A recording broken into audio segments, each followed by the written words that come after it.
But ನಾನು appeal ಮಾಡೋದಂದ್ರೆ, ಇವತ್ತು ಸರ್ಕಾರ ಆ ಒಂದು ಬ್ಯಾನ್ ಅನ್ನ ಹಿಂಪಡೆದಿದೆ. ನೀವು ಧಾರ್ಮಿಕ ಸಂಕೇತಗಳನ್ನ ಹಾಕೊಂಡು ಬರ್ರಿ, ಶಿವದಾರ ಹಾಕೊಬರ್ತೀರಿ, ಜರವಾರ ಹಾಕೊಬರ್ತಾರೆ, ಏನ್ ಬೇಕಾದ್ರೂ ಹಾಕೋಬರ್ರಿ, ಆದ್ರೆ ಎಜುಕೇಶನ್ ಪಡೀರಿ ಅಂತ ಹೇಳಿದ್ದಾರೆ. ಮತ್ತೆ ಇದನ್ನ ಏನಾದರೂ ತಾವು ದೊಡ್ಡದು ಮಾಡಿ ಸಮಾಜದಲ್ಲಿ ಶಾಂತಿಯನ್ನ ಕದಡುವ, ಕ್ಷೋಭೆಯನ್ನ ಉಂಟು ಮಾಡುವ, ಹಿಂಸಾಚಾರವನ್ನ ಪ್ರಚೋದಿಸುವ ಮತ್ತು ಗಲಭೆಗೆ ಪ್ರೋತ್ಸಾಹಿಸುವ ಭಾಷಣಗಳನ್ನ ಕೊಟ್ಟು ಏನಾದರೂ ಸಮಾಜದಲ್ಲಿ ಅಶಾಂತಿ ನಿರ್ಮಾಣ ಮಾಡಿದ್ರೋ, ನಿಮ್ಮಂಥ ಅಪರಾಧಿಗಳು ಯಾರಿರಲ್ಲ ಹೇಳ್ತೀನಿ.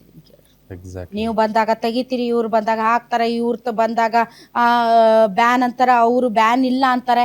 ನಿಮ್ಮ ಪ್ರಯೋಗಗಳಿಗೆ, ನಿಮ್ಮ ತತ್ವ ಸಿದ್ಧಾಂತಗಳಿಗೆ, ನಿಮ್ಮ ಐಡಿಯಾಲಜಿಗಳ ಅಥವಾ ನಿಮ್ಮ ಹೈಕಮಾಂಡ್ಗಳು, ನಿಮ್ಮ ವೋಟ್ ಬ್ಯಾಂಕ್ಗಳು, ನಿಮ್ಮ ಅಪೀಸ್ಮೆಂಟ್ಗೋಸ್ಕರ ನೀವೇನಾದರೂ ವಿದ್ಯಾರ್ಥಿಗಳಲ್ಲಿ ಯಾವುದೇ ರೀತಿಯಾದಂತಹ ಪ್ರಚೋದನೆಯ ಭಾವನೆಯನ್ನು ಕೆರಳಿಸಿದರೆ ಈ ರಾಜ್ಯದ ಜನ ಮಾತ್ರ ನಿಮ್ಮನ್ನು ಕ್ಷಮಿಸಲ್ಲ, ನೆನ್ಪಿಟ್ಕೊಳ್ಳಿ.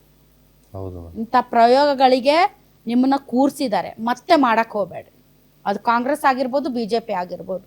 ವಿದ್ಯಾರ್ಥಿಗಳು ಫಸ್ಟೇ ನೀಟು ಅದು ಇದು ಅಂತ ಭಾಳ ತಲೆ ಕೆಡಿಸ್ಕೊಂಡಿದ್ದಾರೆ.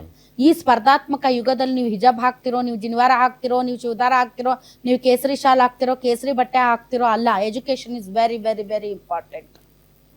ಶಿಕ್ಷಣ ತುಂಬಾ ಮುಖ್ಯ. ಹೆಣ್ಣು ಕಲಿತರೆ ಇಡೀ ಸಮಾಜ ಕಲಿತ ಹಾಗೆ. ಆಕೆ ಒಂದು ಬಟ್ಟೆ ಹಾಕ್ತಾಳೆ, ಹಿಜಾಬ್ ಹಾಕ್ತಾಳೆ ಅಂತ ಆಕೆಯನ್ನು ಶಿಕ್ಷಣದಿಂದ ವಂಚಿತರನ್ನಾಗಿ ಮಾಡಬೇಡಿ ದಯವಿಟ್ಟು. ಅದ್ರ ವಿರುದ್ಧ ನಾವು ಆಂದೋಲನ ಮಾಡ್ತೀವಿ, ಅದ್ರ ವಿರುದ್ಧ ನಾವು ದೊಡ್ಡ ಚಳವಳಿ ಮಾಡ್ತೀವಿ, ಕ್ರಾಂತಿ ಮಾಡ್ತೀವಿ ಅಂತ ವಿದ್ಯಾರ್ಥಿಗಳಲ್ಲಿ ಏನಾದರೂ ನೀವು ಕೆಟ್ಟ ಭಾವನೆಯನ್ನು ಕೆರಳಿಸಿದ್ರೋ ಇದು ಮಾತ್ರ ಚೆನ್ನಾಗಿರಲ್ಲ. ಯಾರು ಮಾಡಿದ್ರೂ ಕೂಡ ಅದನ್ನು ಒಪ್ಕೊಳ್ಬಾರ್ದು ಸಮಾಜ.